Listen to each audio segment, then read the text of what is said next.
Hello, this is Storybooks channel. New videos are posted every day. Subscribe and click the bell.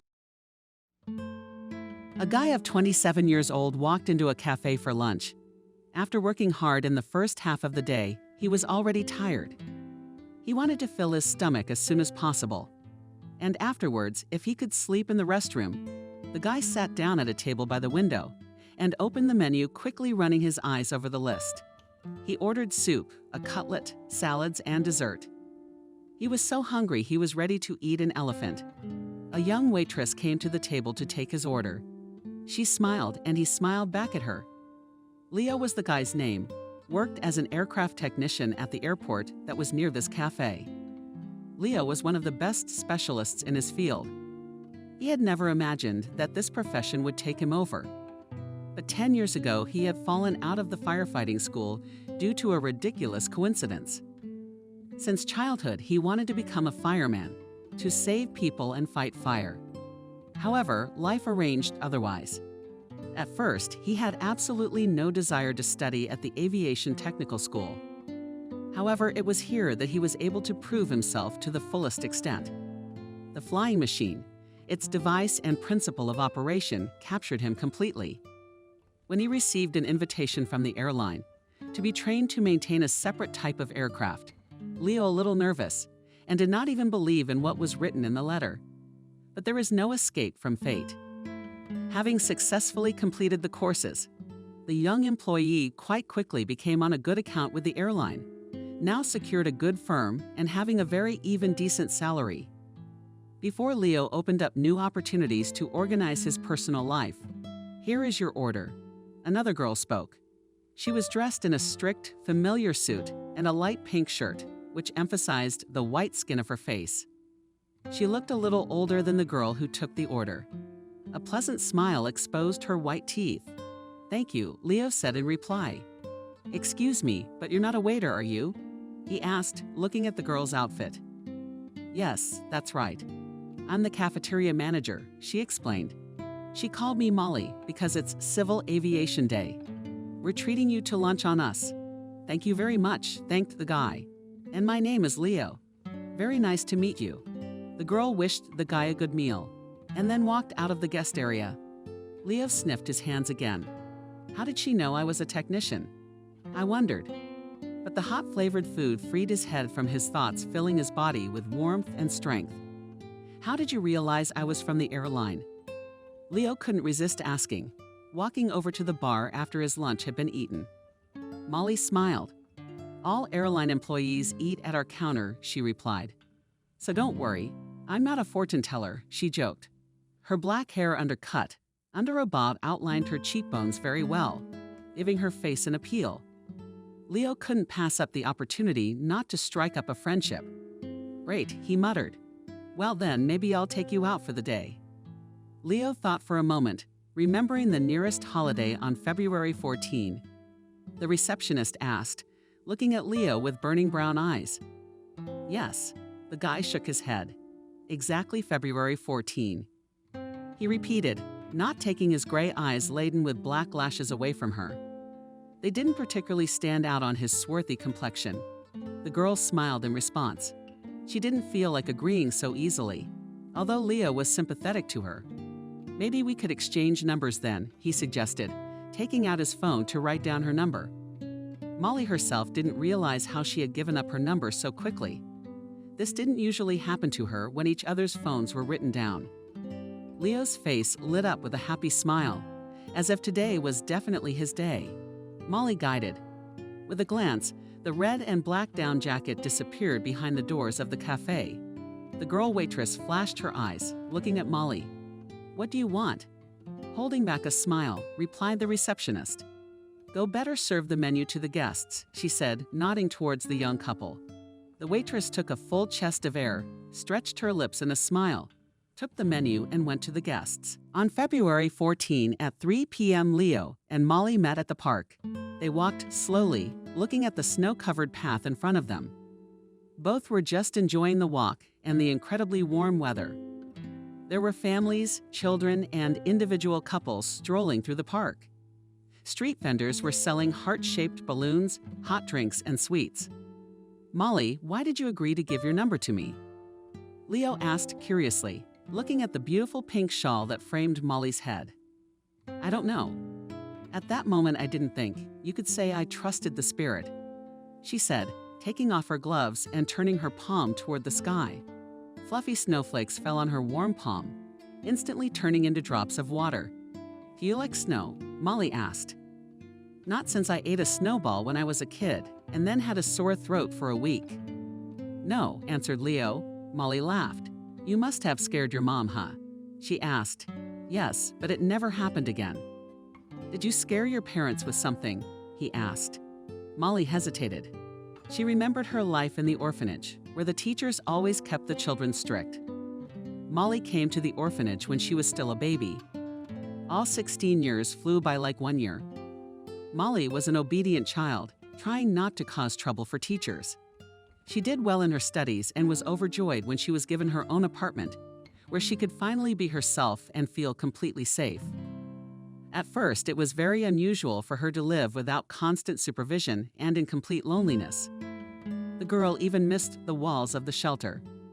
But over time, the old programs let her go and Molly began to look forward to the future, realizing how good it is to live in the world created by herself. At the age of 19, she successfully graduated from college and was able to get a job at a cafe near her home as a waiter. The girl took the position of administrator quite quickly. In this, she was helped by the ability to keep herself in stressful situations and quickly make decisions. Life in the orphanage developed Molly's will and desire to find a foundation under her feet. That's why the girl held on to this place tightly. "Why aren't you saying anything?" Leo asked. Looking at Molly, her black stockings were all studded with snowflakes. "Are you so cute when you're snowed in?" Leo said. Molly decided not to withhold the truth. "I was lucky. I grew up in an orphanage, so I escaped my mother's punishment," she joked. Shook his bangs with his hands. That's how surprised Leo was, thinking about how he hadn't been spoiled by a different child, who had been pulling money from his parents for a long time. "I can't tell from you.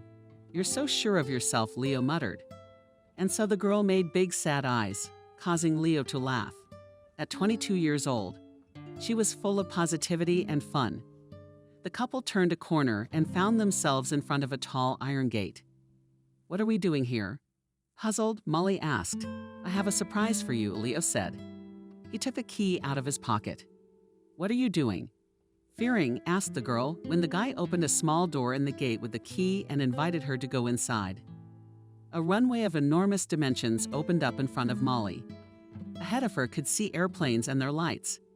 "Jesus, what are we doing here?" "You can't come in here," I panicked Molly. But Leo reassured her. "Yeah, trust me, everything's going to be okay. I've got it all worked out," the guy said, holding out his hand to the girl. Molly took a deep breath and extended her hand to him. In response, the couple walked along the wall, stopping near a small helicopter designed for 3 passengers. Leo skillfully cleared the vehicles and opened the door. After a few minutes of comforting negotiation, he helped Molly climb inside the settings. Instruments he turned on the heater inside the helicopter to heat up quickly. The cabin was cozy enough. Here Leo pressed a couple buttons and took the helm. The blades started spinning with each second gaining momentum. Molly felt her heart skip a beat. Couple more minutes, and she felt the car lift into the air. "Oh, Molly's here." Leo winked at his partner and soared into the air. Molly checked her seatbelt once more and looked out the window. With each breath she took, they soared higher and higher. "This is amazing," the girl exclaimed. Leo added Hoda, and the helicopter moved towards the forest. The guy held himself confidently, as if he was not a technician, but a pilot. This amazed the girl and liked it a lot. An unfamiliar feeling of security and safety appeared inside her. After 15 minutes of flight, Leo turned right. The city was behind them, and the majestic ranges stretched out before them, astounding in their beauty and magic. "I am in awe." "Wow," Molly laughed, shaking her eyes at the views of snow-capped mountains and conifer tops. Then the pilot turned the helicopter around, and soon Molly and Leo landed at the very spot they had taken off from. The girl was still impressed. "Hadn't you ever flown before?" Leo asked. The girl looked at the chapters. "Are you hungry?" he asked. Lightly touched Molly's shoulder with his hand. "Honestly, very much," admitted she. "I know a very nice place where the food is delicious," Leo muttered. Molly agreed. The scenery and the purple-blue ridges were still flashing before her eyes. Yes, Leo had succeeded in impressing her. The place Molly had brought Leo to. It was indeed a nice, spacious hall. Soft sofas and quiet music created a romantic evening. On that day, an invisible bond between the two had formed, and it was growing stronger by the day. It was strange, but the two of them, more than anyone else, found it easy to find common ground and agree. When did disagreements arise between them? Winter had changed to spring, and spring to summer. The hot sun took full possession of the earth with all its bounty, warmed by its rays. Leo was looking for a box of scuba diving supplies. He was an excellent swimmer, excelled both in the water and underwater. He could hold his breath for quite a long time. So every time he and his friends went to the river, they would worry. If Leo did not come to the surface for a long time, each time his abilities made his moms marvel. "Have you seen the box with a mask and flippers?" Leo asked. Opening one closet after another in the hall closet answered Leo's mother named Helen. She read fiction rare. You could catch her not reading despite her age. Leo still lived with his mother in the same house. He couldn't leave her alone. Always felt sorry for her, for he was the only person close to her. His father had left the family when he was still a child. Helen had never given any reason for his leaving. And when Leo would bring it up, his mother would always change the subject to something like "ask him," or "mind your own business." Eventually, Leo gave up on it, leaving all attempts to find him. And when he was 14 years old, his mother received a letter that her husband, his father, Nicholas, had passed away, and now Leo had no need to look for anyone.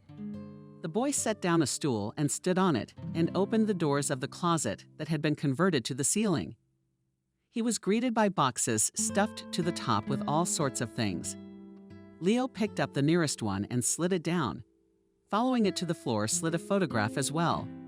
The guy started pulling items out of the box, looking for what he needed. Finally happy, Leo said, when his flippers, the mask and snorkel were finally found. Then the guy put the unnecessary things back and returned the box to its place. His gaze fell on a photograph that was lying color side down. He picked up the photo from the floor and automatically turned it over. In the photo was a black-haired girl in a blue dress. She was sitting on a chair and holding a soft pink bunny. In her eyes, sadness and longing. "Who's Mommy?" Without hiding his surprise, he asked the mother. Helen looked up at the image, then threw down her eyebrows, but said nothing. "What is that picture? Who is it?" Leo asked again, seeing that Helen was in no hurry to answer. "Well, a girl," the mother replied, as if she wanted to say, "Can't you see it yourself? It is clear that it is not a boy," said Leo once again, looking at the face, which appeared familiar to him. "And what is she doing here?" he asked. The next question. "How would I know?" Helen replied irritably, "Stuck with the others, I guess. A photo from the garden. That's all there is to it." She shrugged her shoulders. Her mother's answer satisfied Leo. After all, she had indeed worked in the garden before. Leo noticed that he had already managed to put the stool back in its place, putting it up again to return the photo to the box. He was lazy, so he opened the cupboard and slipped the photo into the book. Helen, without looking away, continued to read. "Mom, I forgot to tell you. I'm going to Miami this weekend for 10 days, so I won't miss you." He spoke cheerfully. His mother pretended for a few seconds as if she hadn't heard him. She always did that for some reason. "Mom, can you hear me?" He repeated, waiting for her answer. At 27, he still felt he needed to hear her approval. "I hear," Helen said. There was a sense of displeasure in her voice. Leo noticed the corners of her lips begin to tighten in displeasure. "Who are you going with?" "With your friends?" she asked. Finally, as Leo walked out of the hall. "With a girl," he answered, continuing to pack. "Did you buy her a ticket?" she asked indignantly. "Well, of course, I can afford a joke drink to the chest," he replied. Look who's taking advantage of you and throwing you in the trash," spoke Helen, and as if nothing had happened to turn the page, swallowing line after line. Helen realized that her son was already old enough, but she could not accept this fact with her heart. Leo said nothing in response. He was used to his mother's frequent sputtering of venom. He was also well aware that until he moved out to his own apartment, he would have to listen to this sort of thing. The plane landed on time. The vacationers were greeted by hot sunshine and bright, lush greenery. Molly was wearing a beige, wide-brimmed hat that was to her face and a light green dress. Leo admired his girlfriend. Remembering his mother's words, he tried to put them out of his mind. Checking in at 6 in the room, the two went to the beach. Leo couldn't wait to dive into the sea to enjoy its waters. Molly, unlike Leo, did not swim very well, but she liked the sea as much as he did. She had never been to such places before. "Are you my beauty?" Leo said. "I have my eye on you," he said, gesturing that he was watching her. Molly laughed. "You look good too. Be careful with your embossed body," she told the twins on her lower lip. Leo cradled the girl's frail body against him. He was happy that fate had brought them together that day. Leo and Molly came to the shore where there were hardly any people. The sand was replaced by rock formations. The sun's rays, passing through the water column, left golden reflections on the sand. The water was impressive in its colors. Leo put on his flippers and mask, not waiting for Molly to venture into the water. He was the first to dive into the sea. The guy was happy to feel the freedom of movement and himself in another world. The bizarre shapes of the coral fish with shimmering necks enthralled him. But this was not the first time Leo had been to this place. He knew that here under the water there is a passage that looks like a small tunnel. Swimming through it, you can find yourself in an incredible hole surrounded by rock. He couldn't wait to be there. Molly at this time carefully went down to the water, walked a little forward and gently plunged under the water. Then surfaced and swam. Along the shore, her whole being radiated joy. The water was so clean, so clear that she could see it was sandy. One time went by and Leo still did not appear. The girl became worried.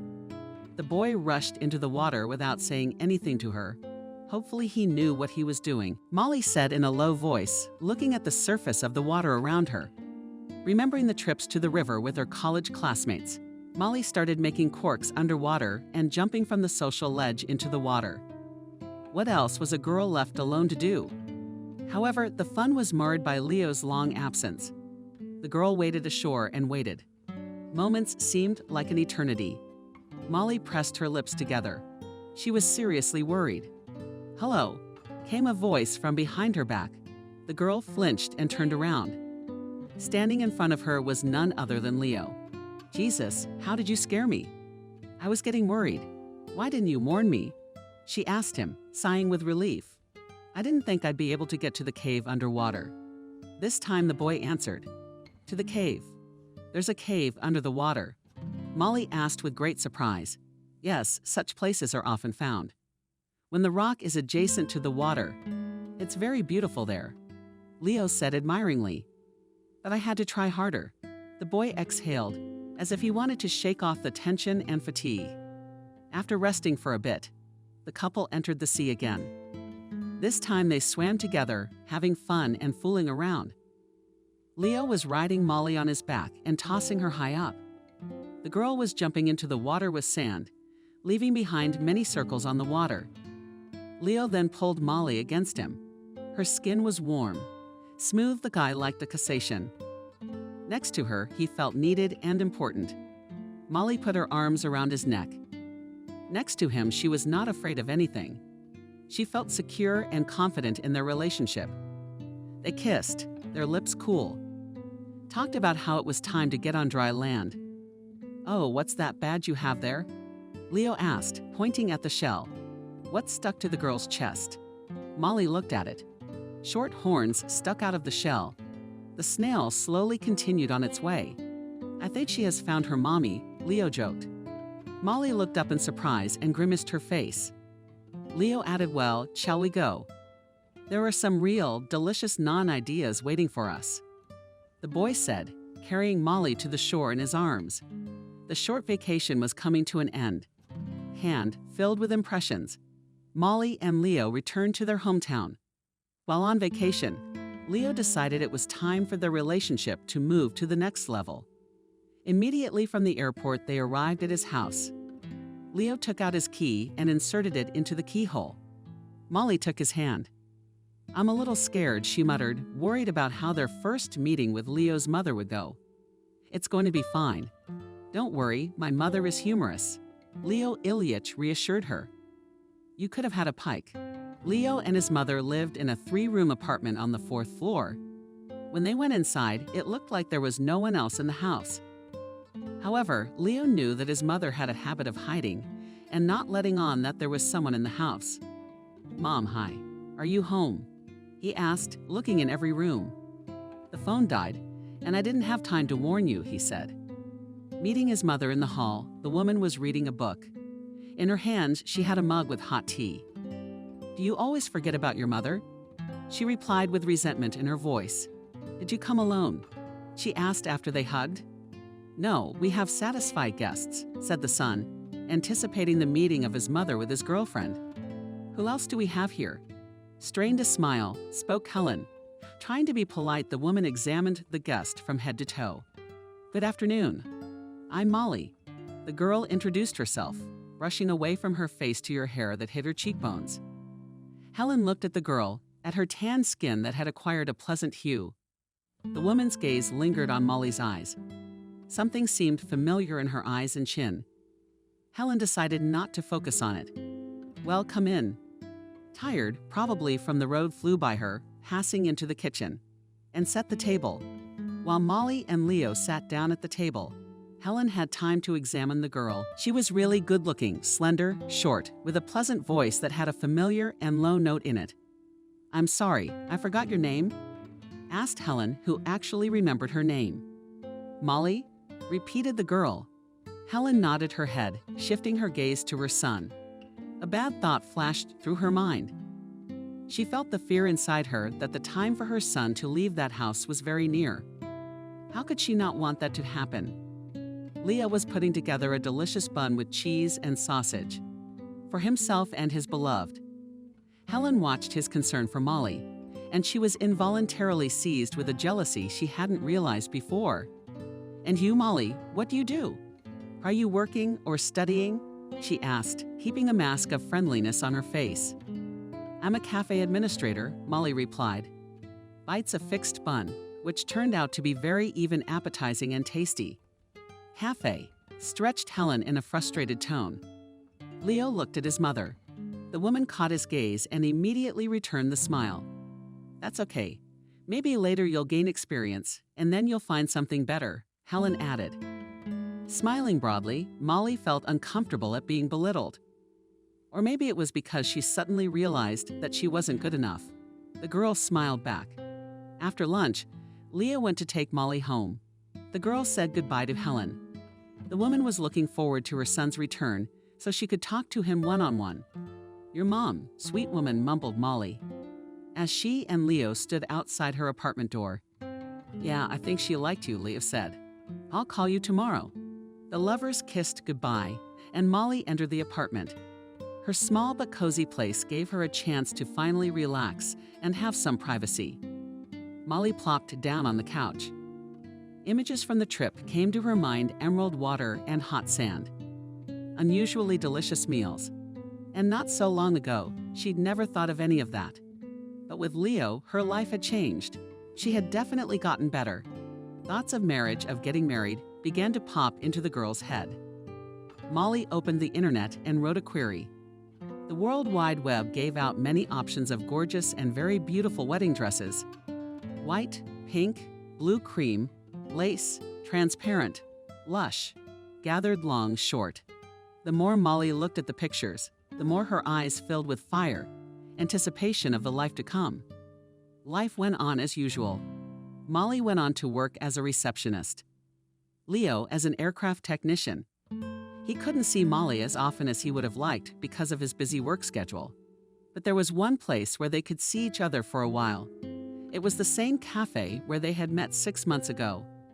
Winter was back in its domain. covering the ground with fluffy white snow, putting snow caps on the trees. Molly had been in an upbeat mood since morning. The guests and the cafe was happy with their smiles. The staff was doing a great job. The girl felt filled with life. Seeing a text from her paycheck transferred to her card made the world even more cheerful. "Thank you for a happy life," she pronounced, full of thoughtfulness, looking out the window in her small office. Molly was addressed to her by a girl, a waiter. She always addressed her by her first name and patronymic. When it came to business matters, "Is someone here to see you?" the girl announced. Molly left the office and headed down the hall to the guest room. When she came out, she stopped in a stupor. The hall was full of visitors. They all stood and clapped their hands, looking at her. The lights were a little dimmed. The music was playing, the kind of music that usually puts you in suspense. Molly didn't know what to think. But then the customers parted, and Leo came out to Molly. He was in his work uniform, a white t-shirt over which he wore a dark blue overalls and pants. In his hands, he carried a huge bouquet of cream roses. Molly opened her mouth this pressure and overwhelmed all her emotions. Her small and thin hand touched her plump lips. Leo stepped closer to Molly and got down on one knee. The hall froze and fell into silence. Leo pulled out a box, opened it, and held out her eyes from Molly. On her cheek flashed with a fire that erupted into a blush. "Molly, Molly," Leo began, admiring her eyes. "I want you to marry me." He spoke, feeling the purified beating of her heart. The words came out, causing everyone around him to feel the excitement.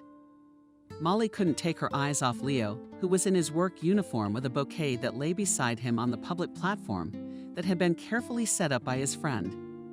Looked so handsome, so noble. Of course, I agree," said Molly herself, pressing cool palms to his burning cheeks, trying to cool them. "Oh, what a day today," she repeated, putting the ring on her finger, after which she kissed her chosen one and carried the bouquet to her face. She breathed in the scent of the flowers, examining their pure petals. Leo reached up and picked up the bride on his arm, twirling her in the air. The guests that had come to the cafe to dine and happened to be involved in the scene of the affair clapped their hands. "Are you a wizard?" pronounced Molly softly, "and you are my princess, and I am ready to make you happy," replied Leo, looking into her eyes, which were filled with love for him. Leo went back home. He was full of plans and good mood. His mother was watering the flowers and looking at him with a sidelong glance. She guessed that the reason for his joy was the girl. However, she noticed that for the past few months he had been doing nothing but work. "I don't get out of the house much at all." She hoped that her son's crush on the girl from the cafe had passed. Leo did work hard, but his mother didn't know that he was still seeing Molly, sometimes staying overnight at her apartment. Helen, having finished watering the flowers, turned to her son. "What's that cutting joy on your face?" she asked. "The slyness in your eyes." "Life is good." "The world is beautiful," Leo replied. "I haven't seen you like this in a long time," Helen said, filling a small watering can with a long spout again. "Have you got a new girlfriend?" she asked. Leo looked at her with a frown through his eyebrows. "Why a new one?" he interjected, not understanding why his mother thought that. Helen changed in her face. "Are you still seeing Molly?" she asked. She sounded upset. "Mom, what are you doing?" "Tanya and I have been together for more than 6 months," he answered. "Yesterday I proposed to her," he said, thus disconcerting his mother. "Proposal?" She questioned him sharply. But then she softened, trying to control herself. "Isn't it too soon?" "You still know each other so well," his mother said. "That's right."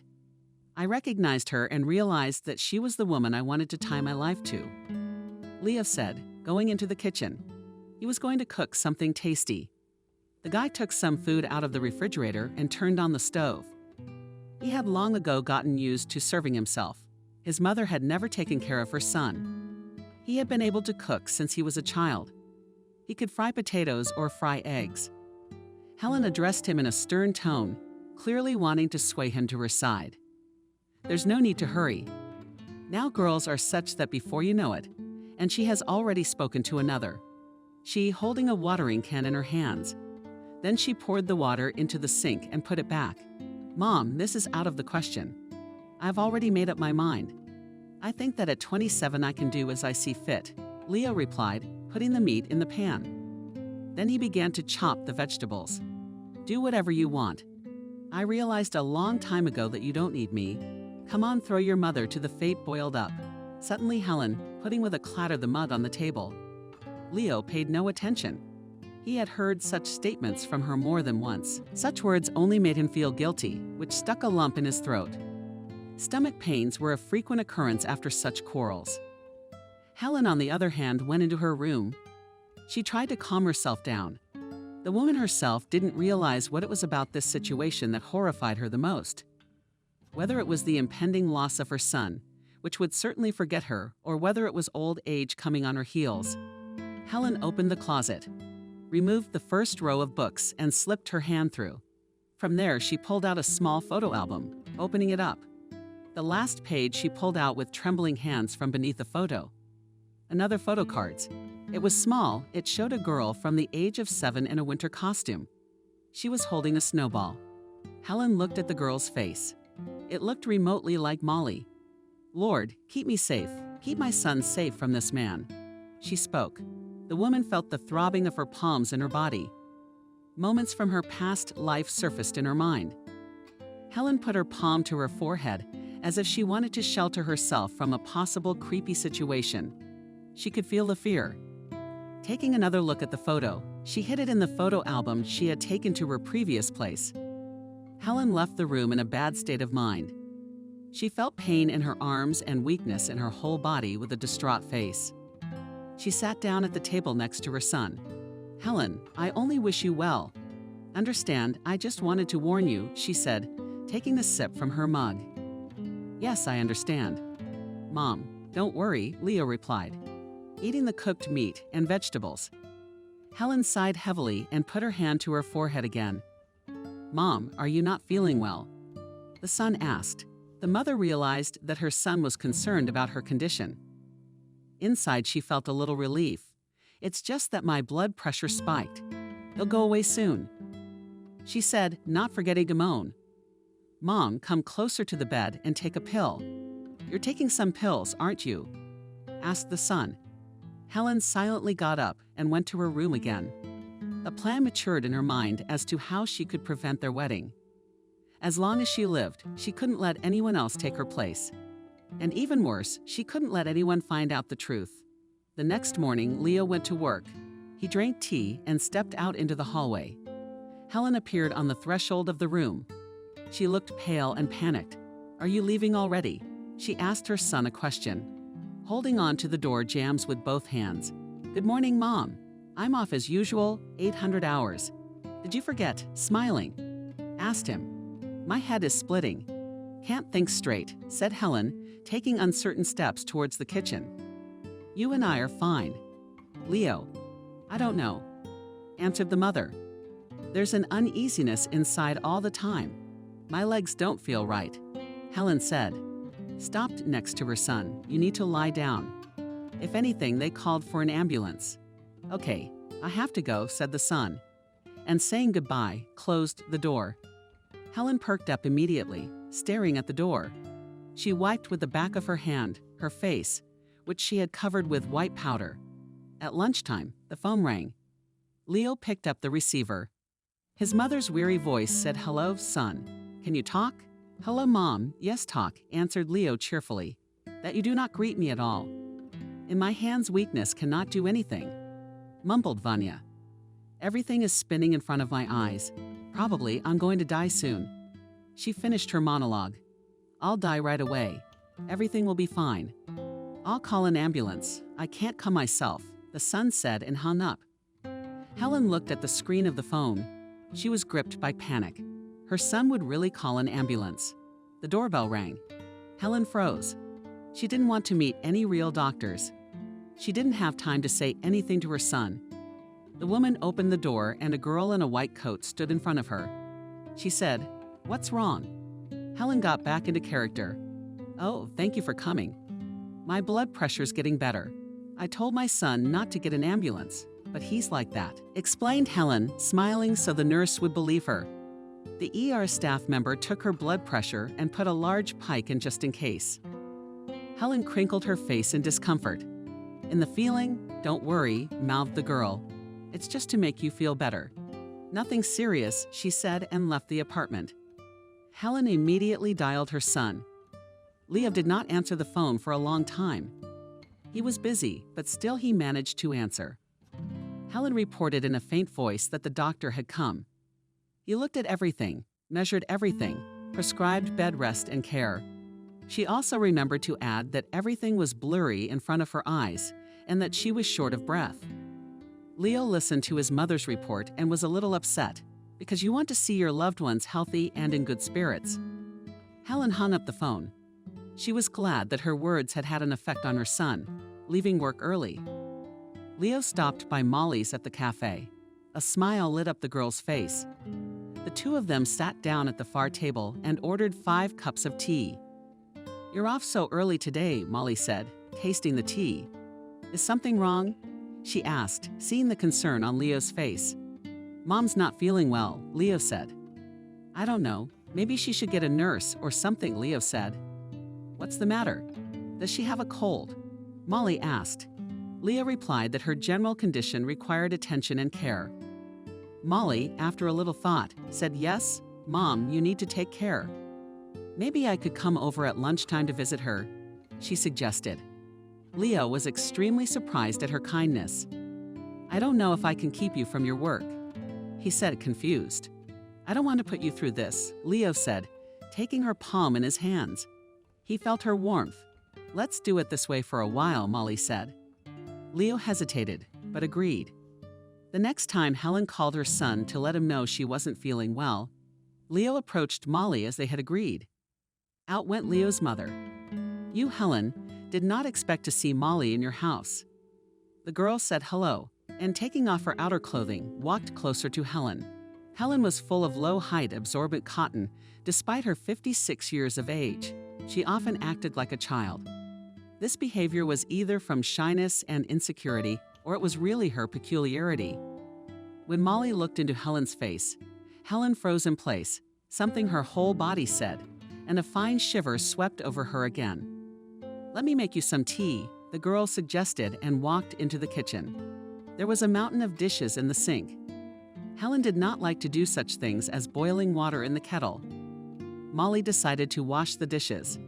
Helen watched her every move.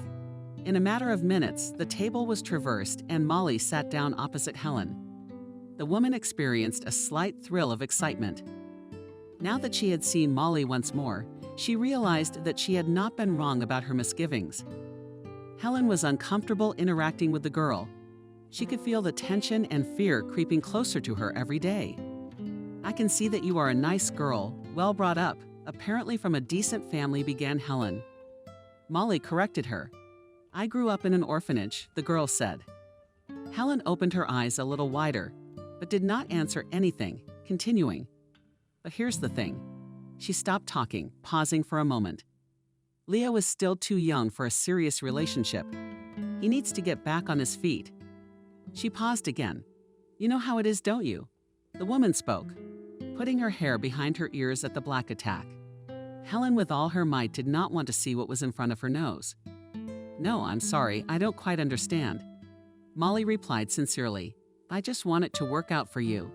Helen finished, deciding not to put too much pressure on the girl.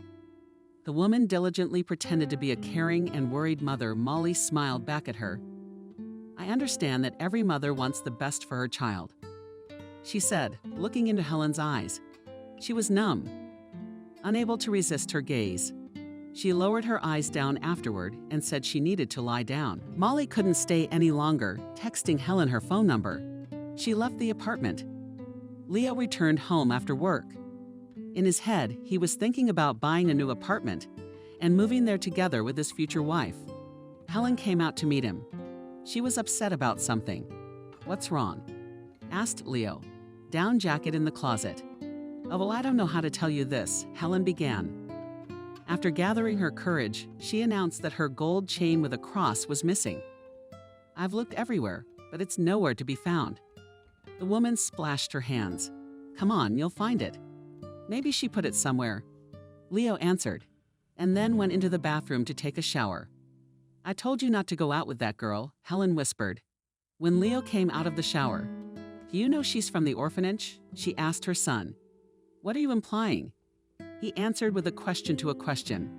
Son, I only wish you well. Please stop seeing this girl, the mother said in a raised tone. You could hear the mother's insistence in her voice. First of all, she's not a girl, she's my future wife. Secondly, she has absolutely nothing to do.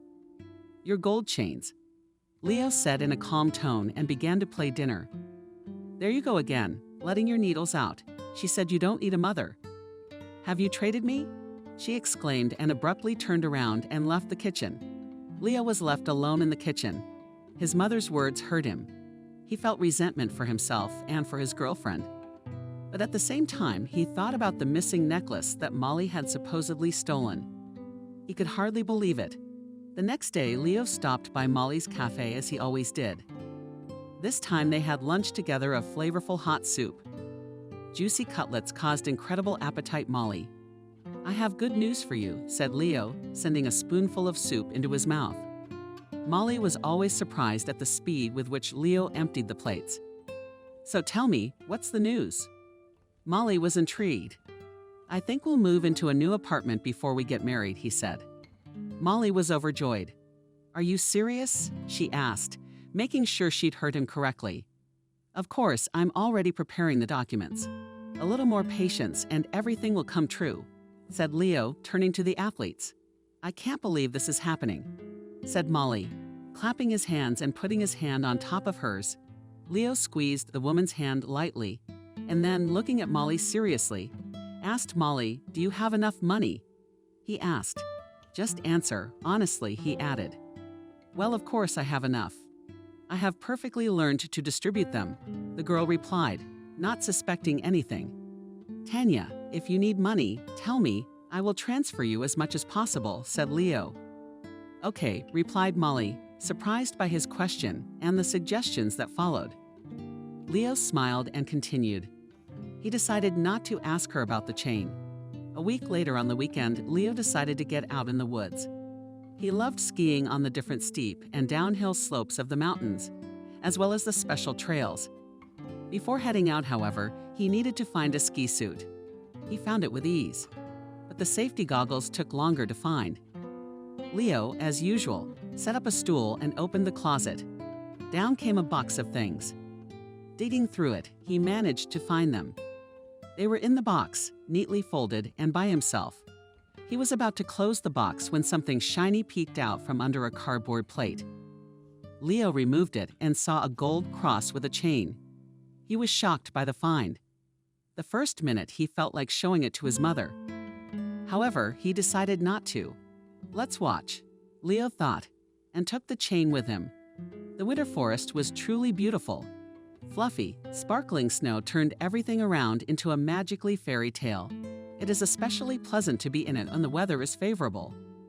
And this day turned out to be just such a warm and windowless day. Leo and Molly got up on their skis and went for a little test lap. Skiing was a first for Molly. The girl slowly rode along the path, looking at the back of Leo, who, out of habit, went a little ahead and stopped.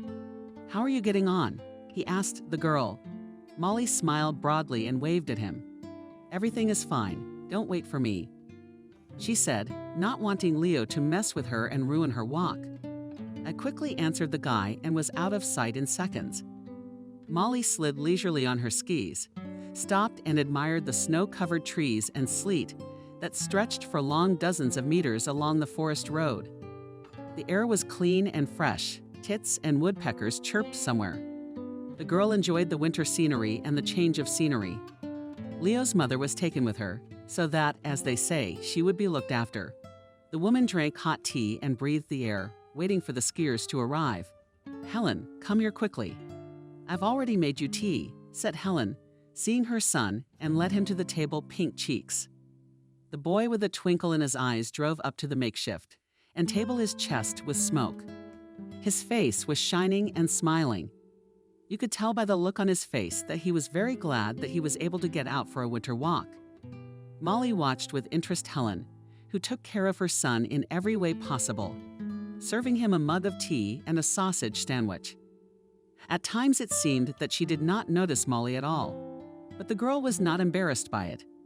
On the contrary, she was glad that Leo had such a mother. "Molly, why did you bring sugar with you?" Helen suddenly asked, noticing that Leo had put 2 spoonfuls sugar is bad for you. She said with a peculiar expression. Looking not at Leo, she said, "Molly, but you should look after my son's health, and yours too. My son's wife must be wise and intelligent." Yes, Helen turned to him to confirm her words. "And you are smart and wise," Leo replied. "And a post-workout glucose is just right now," he said and winked at the girl. Helen lowered her eyes. She had to endure a failed attempt to chide her future sisters-in-law. "How great is it here?" Molly exclaimed. "Do you like it?" she asked, turning to Helen. The woman was surprised at how easily she was being treated by this lady who was about to steal her child away. To Helen's misfortune, Molly was almost always in a good mood. Plus, she found some similarities to herself in her. Except Molly was young, beautiful, full of vigor and energy. Helen realized that she would never be younger. Helen's fear of seeing a younger and fresher daughter-in-law. Her own beauty was coming true. "My son is often drawn to environments that lack comfort and security," she said, looking off into the distance, for once she would put on her skis. "Mom went for a ride," Leo addressed her. "Or maybe you'd rather snowboard on boards," he joked, thus offending her. Helen looked at him askance, wondering how best to respond. "This is absolutely the wrong place to ski," she said. She took a bite of her sausage sandwich. Leo, smiling, looked at Molly. The girl barely lifted the corners of her lips. After a relaxing day off, the family returned home. Returning from the forest to a cozy apartment, one begins to appreciate the comforts of home even more. The wedding of Leo and Molly was scheduled for July 1, the time when everyone has long since awakened from winter hibernation. Newly born life was already in full swing a month before the event. Leo went on a business trip to another city. A small airplane of 10 people, including Leo, took off. The whole group flew to pass on their experience to the other aviation technicians as well. The airplane took to the sky in a routine manner, no alarming moments. No such moments were observed. The crew had already flown halfway through the flight. The men were joking and chatting amongst themselves. Leo looked down. The airplane was flying over the longest river, which from a great height seemed to have curved and bent lines. Then one large cloud covered the view, and then another. Leo leaned back in his seat and looked at his watch. Another 40 minutes, and they would be there. Finally, he would be able to see the comrade with whom they had gone through their first training together a few years ago. The boy felt a sudden dip and downward plunge, but then it was back to normal. A second later, the airplane shook again. Leo looked out the window. All around shrouded in gray and heavy clouds. Without panicking, we hit the storm cloud. "We'll get through it soon," said the pilot of the airplane. Leo glanced at the others. Everyone sat in their seats and remained calm. A minute later, a large lightning bolt flashed very close to the aircraft. A fine shaking swept over the airplane. Raindrops pounced and immediately flew off at the window, and wireless blackness followed. The pilot kept to his route. The hands on the control panel, however, were behaving somewhat strangely. Still, everything was under control. "Stay calm. In a couple of minutes, the point will be behind us," optimistically said the pilot. Leo exhaled. The next second, however, something happened that threw the plane high up with incredible force. Leo felt himself literally squeezed into the seat. The same thing happened to the others. One of the crew members went into a panic, trying to keep calm. He put on an oxygen mask. The others followed suit. Leo tried not to think about the bad things. Meanwhile, the pilot lost control in an instant. The instrument arrows spun chaotically in circles, and the screen showed the wrong location. The unexpected sensation of his body lifting upward made Leo pray to God for salvation. He realized it was serious. The man in his 40s who sat to his right unbuckled his seatbelt and put on a safety vest. Then he went into the cockpit. He stayed there for about 5 minutes, and then came out with a face that had a mask of mute horror on it. This is the pilot speaking. Everyone, put on your life jackets. The pilot didn't get a chance to speak. The sound was cut off. The passengers felt their bodies rise up again. Leo endures the track and, keeping his balance on the seat, puts on his life jacket. Obeying his intuition, he unbuckled his seatbelt. All the crew members were still in their seats, waiting for the verdict they would receive in the next few seconds. Overboard, they heard something hitting the hull and the wings of the airplane. All of it was driving the craft into a relentless trajectory with more and less impact. Leo flew out into the aisle between the seats. He cast a glance to the right, to where the other crew members sat. Some of them were unconscious. Then there was a grinding sound, as if a huge sheet of iron had scratched a rock. There was a hole in the hull through which you could see the still heavy downpour and flashes of lightning. The next moment, Leo realized that the plane was flying into the abyss, and only the celestial forces knew if anyone would be left alive or not. Molly's workday was coming to an end. She looked at the flowers that Leo had given her this morning. They were insanely beautiful, big, delicate putti that she wanted to touch. The girl smiled, remembering the day Leo had proposed to her. Goosebumps ran down her body. She was afraid to fully believe that she was worthy of such a man and such happiness. Thinking of the fact that Leo should be flying to the venue by now, she dialed his phone number, was unavailable. The girl decided that Leo would call back himself as soon as he had time. Saying goodbye to the staff, she headed home.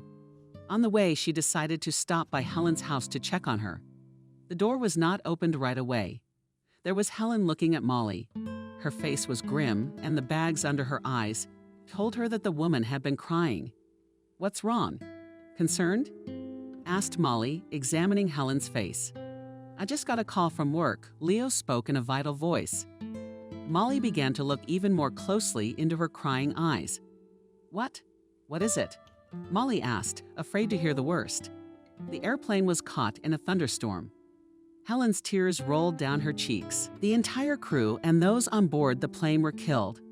And my Helen, too," she finished, covering her face with her palms. Molly tried to hug her, but the woman shivered. Helen walked to the kitchen and picked up a towel.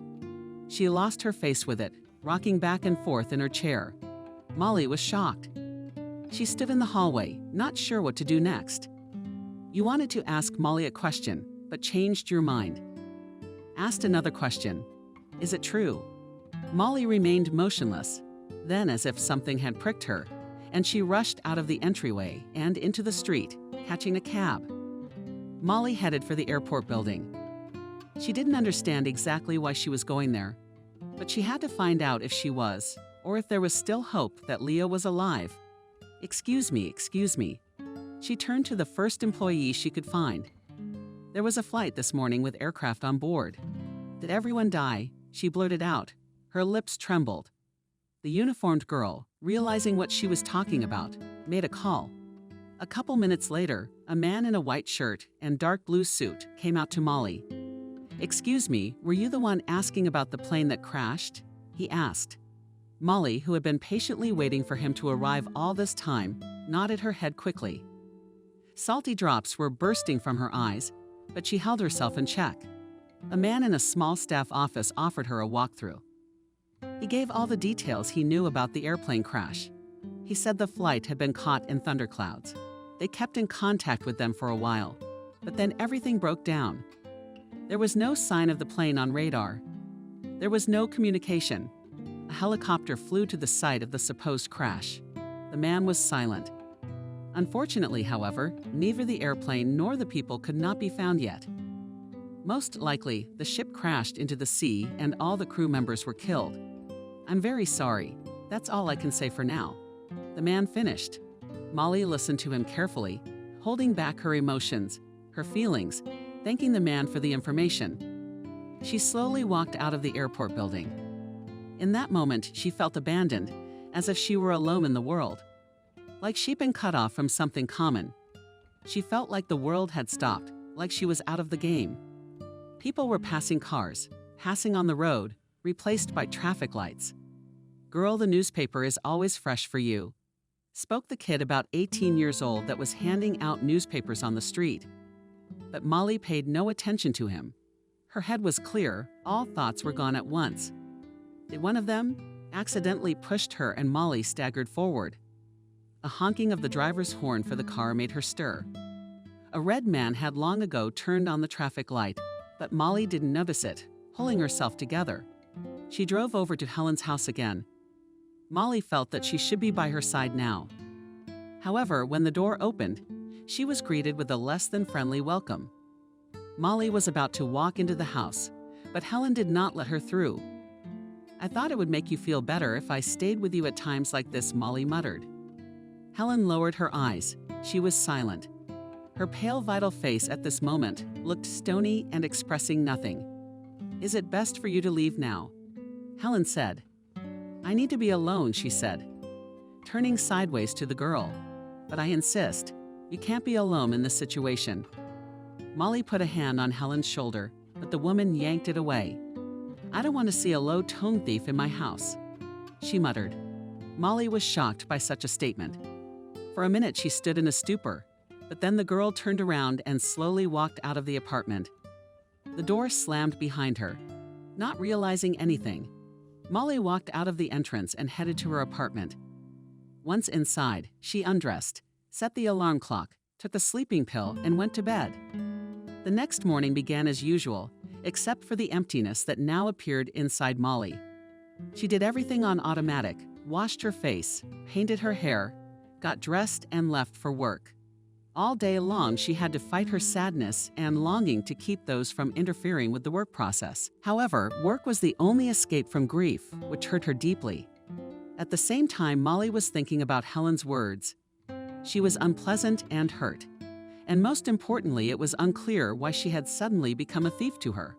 A week passed, and there was no news from the plane crash site. Molly went on with her normal life, trying to get over the loss. What else could she do in such a situation? One day off, she decided to visit Helen again. Something was pushing her to do it. She felt a strange pull, as if she had become close to Helen in the short time she had been there. Molly rang the doorbell and footsteps sounded.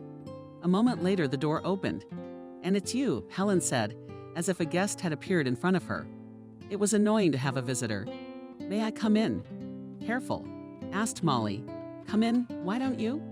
Helen replied, walking through the hallway into the kitchen. At the threshold, she stopped and put her hand to her chest, a little on the craftsman. At this point, she came into the kitchen and sat down at the table. "I bought some fruit here," Molly was saying, taking mangoes and cherries to the table. Helen looked at the treats without much interest. "I'll put some tea on," said the girl, trying to cheer up the woman. "Give me some medicine," Helen muttered. She suddenly again began to feel excitement and anxiety, which caused her chest and did not let her breathe. "Are these?" asked Molly, showing the brown bottle while being next to Helen. Molly did not feel so alone. Helen also had some sort of feelings for Molly, but she couldn't let them show. "You probably love your son very much," Molly said. "A son is even much more than a daughter," the girl said. Helen lowered her eyebrows. Her gaze froze at one point. It seemed as if Molly's words had struck a nerve. The woman opened the bottles in her hands, trembling. Several pills spilled out onto the palm of her hand at once. Helen put all but one of them back. She looked up. Molly handed her a glass of water, their eyes locked. Helen took a deep breath. Her chest was being infused with something. Molly, seeing that Helen was getting worse, helped her to take the medicine, and then, frightened for her condition, called an ambulance. "Unfortunately, we have to take Helen to the hospital," the nurse pronounced. "It's so serious?" Molly asked, concerned. "It's hard to say, but it's better to be safe. A week or two of bed rest, and then she can go home," the nurse said. "I'm sorry, what does she have to eat?" she asked Molly. The girl was confused, not knowing what to answer. "I'm Anise," she blurted out. The first thing that came to her mind when she saw the doubt in the nurse's look. She added, "I'm the only person close to her," Molly said. So Helen was assigned to a ward.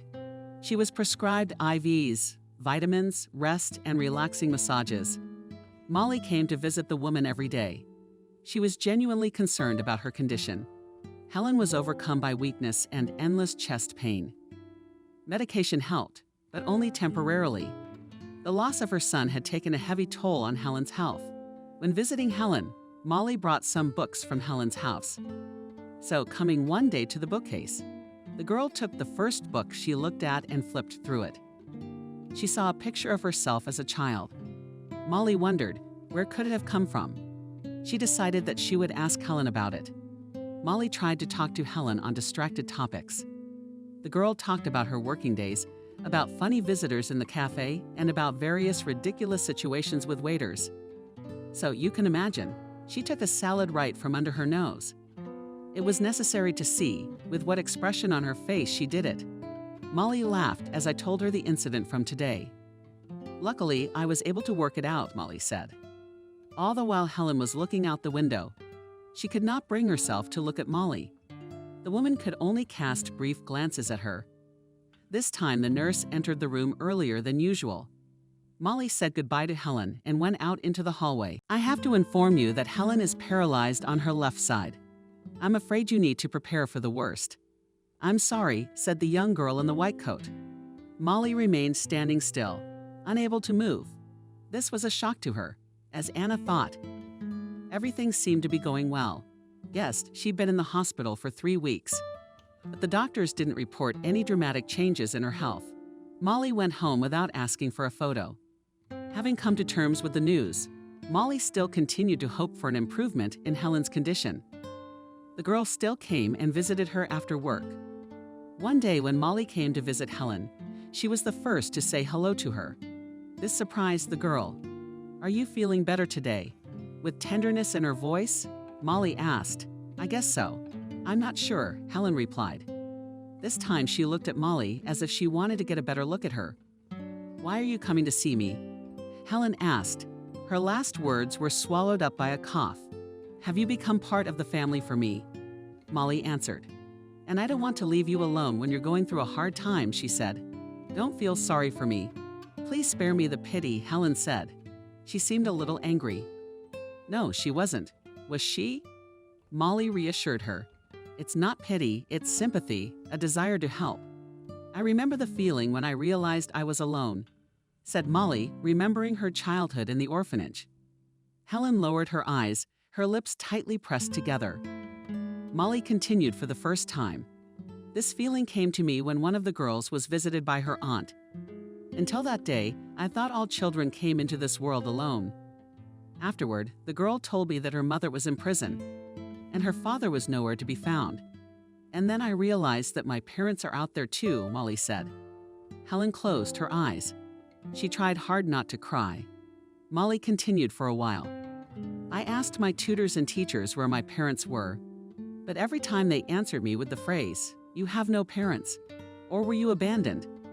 I kept thinking about these phrases and kept asking myself why, how come? I believed that one day they would come for me. But it hasn't happened yet. Molly finished with a smile. She glanced at Helen. The woman, sighing deeply, had tears running down her cheeks. Helen, what happened? You shouldn't have told me about this, Molly said quietly. Sorry she had upset the sick woman. Molly took her hand. Helen, I will always be with you, said Molly. Can you feel my hand? She asked. Helen did not answer and did not squeeze Molly's hand. In response, the girl got up from her chair and walked over to the window. She wanted to give Helen time to calm down. For about 5 minutes, there was silence in the room. Molly suddenly said Helen for the first time in a long time. Molly turned around. There was hope on her face that she would soon be on the mend. Molly, come here. I'm having a hard time with this burden, Helen said. I have to tell you something. You can judge me, you have every right to, but she was silent. Molly interrupted the woman.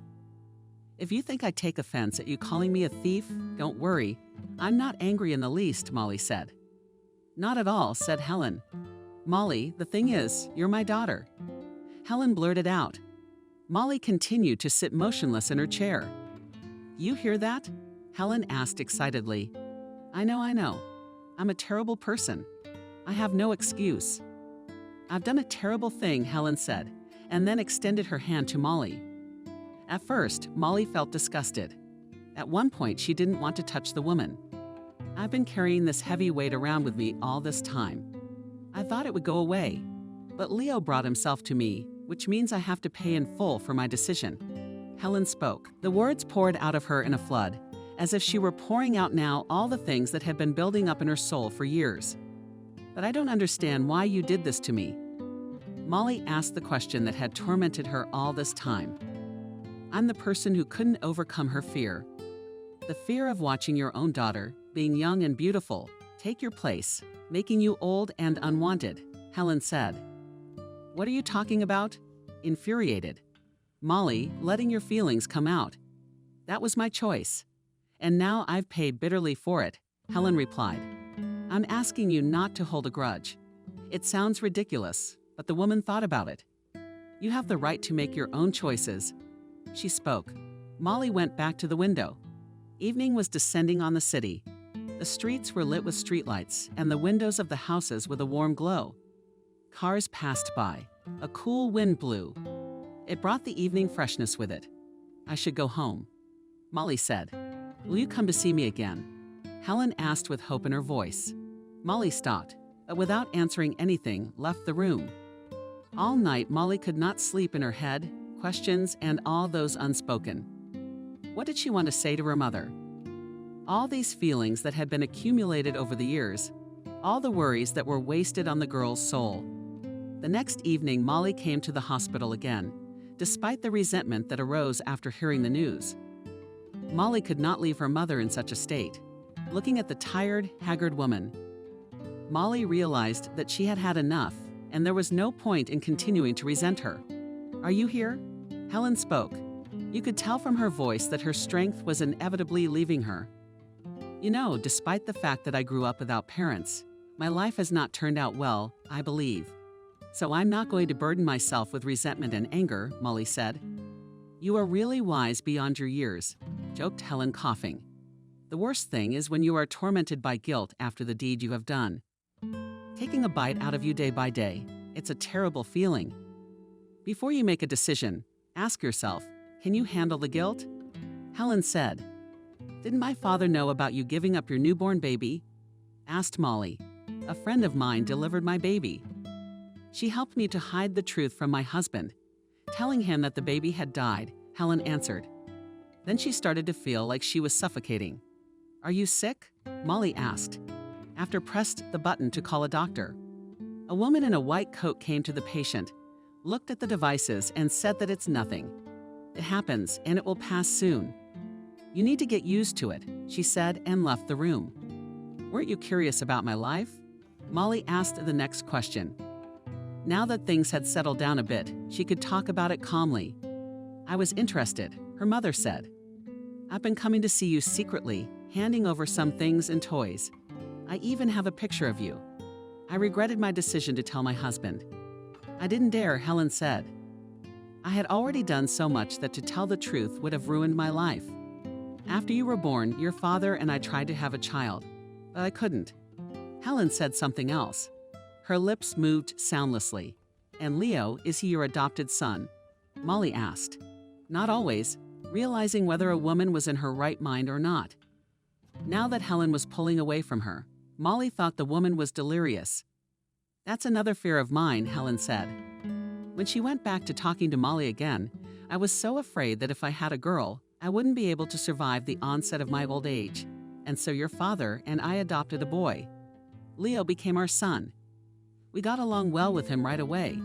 Helen was silent. Molly tried to accept the story of a woman who could not cope with fear, unwantedness, and unlovedness. She passed that fear on to her real daughter, and for a while she was able to live in peace. When Leo first brought you to meet me, I kept hoping it wasn't you. Then I decided to myself that it was just a coincidence. As a mother raising a son, I mistakenly hoped he'd always be with his mother. It was hard for me to accept that you would take my place. You are my fear come true, Helen said, and her voice grew increasingly dull. It became hoarse. Molly was silent, as if she knew for sure that Helen still had something to say. When I realized that you had somehow come into my life, I blindly decided to keep fighting to save myself. I decided to stop Leo from marrying you. After all, your presence in our family, in addition to my jealousy for my son, it also reminded me of my terrible decision, which has now grown to enormous proportions. Literally fear, what have I done? Evil had become, stalking me and tormenting my conscience. I hope you'll ever forgive me, said Helen in a half-whisper. Leo, my son brought you to me. Then Helen cried and again silently, saying some words. Molly could not bear to watch the woman's grief. She went to the window again. Raindrops appeared on the glass. They came all at once, then fell one by one. I want you to know that I don't hold a grudge against you, Molly said. Was the silence interrupted by a doctor and a nurse who entered the room? When Molly turned around, she saw that the woman's face was covered by a white sheet. The girl realized that Helen's soul had left her body. The girl returned to her home. She took out a photo album and started flipping through the pictures.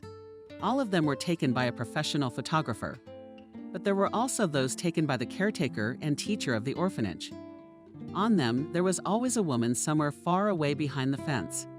Only now Molly realized who that person was in all the photos. Molly had never paid attention to it before. It had been exactly a month since Leo had died in the plane crash and a week since Helen had left this earth. Molly was still working as a receptionist. It had become her only place that allowed her to live during these difficult times. Molly was approached by a waitress, peeking into her office. Aren't you going home? It's already 9:00 p.m. today, she added. Yes, I'm going now, Molly replied, not noticing how she had been sitting motionless at the table for an hour and a half. Molly left the cafe and got on the bus. She got on the bus and went to her house, in order not to go crazy. She did the usual actions, trying to remove from herself the memories of what happened. It seemed that the girl lived, acting on automatic. But it was still better than sinking into an unbroken, the abyss of despondency. Molly entered the entrance and began to climb the stairs, taking the keys out of her bag.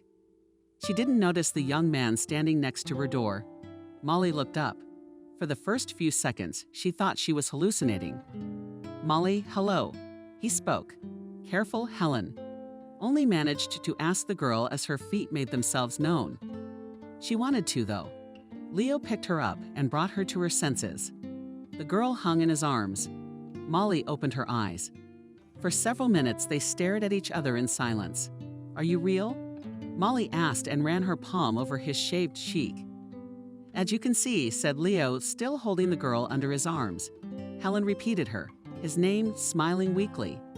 Molly's brain was trying to figure out how this had happened.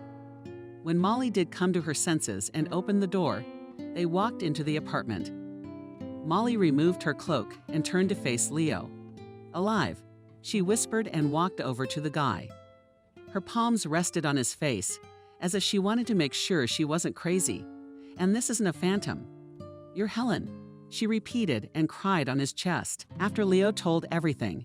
It turned out that after the plane hit the storm clouds, the iron machine, under great pressure of huge air masses, was sharply thrown upwards for several kilometers, from which all the electronic navigation system went down. The airplane lost control. It flew downward, breaking tree trunks on its way and smashing itself into the tops of mountains. Eventually, it crashed into the sea. Leo was saved by the fact that at the moment of falling into the water, he was unbuckled. The airplane, or rather what was left of it, was inevitably going down. Resisting the flow of water, Leo desperately tried to get to the surface. The ability to hold his breath for long periods of time and to swim perfectly across. The water allowed him to get to the surface. Raindrops were still coming down from the sky. When he looked around, he saw that there was no one near him. Ahead, 300 meters away, the shore could be seen. Having finally reached it powerless, and the guy crawled out of the water onto the sand from unexpected physical overload and severe tension. Leo's muscles, clogged with lactic acid, pierced a fine shiver. The body in the water had had time to cool down, and so it was getting colder by the second. Leo realized that he needed to get up, to rise to his feet, to realize where he was and what to do now, but his muscles refused to obey him. The guy lay on the shore, his feet washed away by the waves. He didn't notice how he fell asleep, slept in some time. Leo felt better himself rise. He staggered with a wobbly gait, looking at the place he had gotten to. It turned out to be a very small island. As he later found out, it was so small that it wasn't even on some maps. Leo, you dried your clothes afterward, armed with a sharp stick. Thankfully, he always took a small knife with him. Went along the shore of the island to have an idea of the island and what further action to take. Leo stayed on the island for 27 days. During that time, he lost a lot of weight and hustled. His hair and beard grew back. Thanks to the warm weather of the lack of predators on the island, he was able to stay alive by eating raw fish and bird eggs he found. He kept his strength up. One day, sitting on the shore, Leo saw a cruise ship sail past the island. It was very close. Apparently, people were interested in the island for once. Leo jumped up and started jumping and waving his arms, trying to attract attention. When he saw the ship start to turn around, his happiness was unbounded. The young family that had kept him from perishing on that island fed him a delicious meal and gave him clean, dry clothes. Leo was fully conscious, so he told them everything. That same day, the ship returned to its harbor.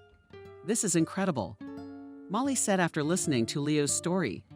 "You were born with your shirt on," she added, and then grew sad, remembering the passing of his mother. Leo took the news calmly. That's the way life is. Deaths are part and parcel of it. On October 1, the young couple were married. Molly wore a luxurious white dress. Her shoulders were covered with the same white fur cape. Leo was unreflective in his dark green suit with white shirt. The registry clerk read out the vows. Leo felt goosebumps all over his body. Molly felt her face burst into flames again. "And now you can kiss," said the smiling woman. Leo and Molly merged in a single kiss. From that day on, they left the past behind and stepped into new lives. And what kind of life would it be? It was up to them.